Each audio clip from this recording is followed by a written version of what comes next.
Hello and welcome to History with Mr. B, a short homeroom video with our own Mr. Babcock, who's going to share his wealth of historical knowledge with us. To kick off Native Heritage Month, we're going to be talking about this famous photo from Iwo Jima. But like all history, it's not about dates and places and timelines. It's about individuals and connections. And boy, do we have a fun Appleton West connection for you. Take it away, Mr. B. Yeah, so let's talk about this photo for a minute. The main person, right, in this photo for 70 plus years has been the guy in the middle, John Bradley, who graduates from West in 1941. Well, Bradley was born in Anago, Wisconsin, just maybe, it's like an hour or so, a little more north of here in 1923. But his family came to Appleton when he was about 7 years old. And as a child, like lots of kids at that time, he has a job delivering newspapers. And he would often take that money he earned from that and contribute to the family so that they could pay their bills and make ends meet. Because it's not long after the start of the Great Depression, so his family, like lots of families, are struggling. His son James, says in his book, Flags of Our Fathers, that growing up in Appleton, his dad is quickly drawn to people and look up to and admire people that he sees that are working in service of other people. So it's not long after his teenage years that he gets a job at a local funeral home.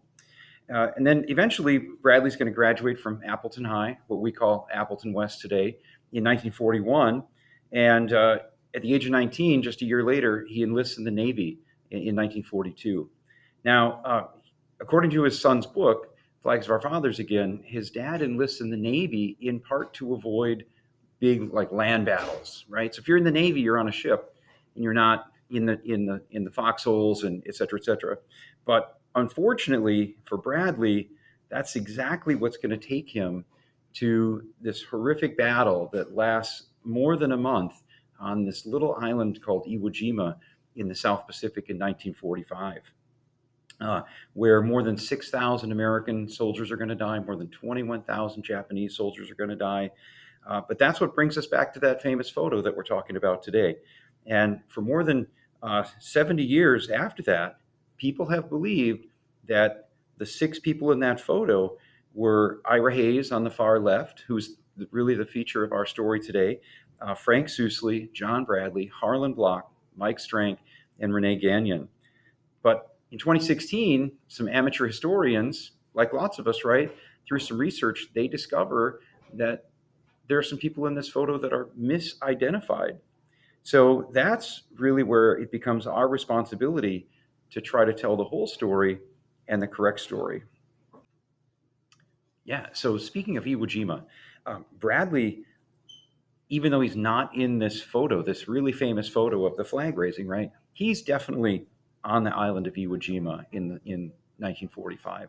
He's definitely there. And definitely on Iwo Jima, and he's in that battle to capture the island. It's like 8 square mile island, and he's awarded the Navy Cross for his valiant efforts to save people's lives. But unfortunately, he's not one of the people in this first photo, but he's definitely in the second photo with 16 Marines and 2 Navy corpsmen. So he's there, and we have that photographic evidence to show that. From this point on, however, after Iwo Jima, James Bradley and Ira Hayes and Renee Gagnon, they're forever tied together, because when they get back stateside after Bradley has to go through a lot of medical care after being wounded at Iwo Jima, they are sent on a nationwide bond drive tour to raise money for the war, because wars are really expensive, and the U.S. government needs and uses these 3 heroes, right? They're heroes of this battle, and they send them on this massive war drive tour to help raise money. They go to Washington, D.C., where they meet President Truman. They go to places in front of massive crowds like Soldier Field in Chicago, Times Square in New York. So in the end, a question that's often asked is, if Bradley isn't in the initial photograph, why does he go on the bond tour?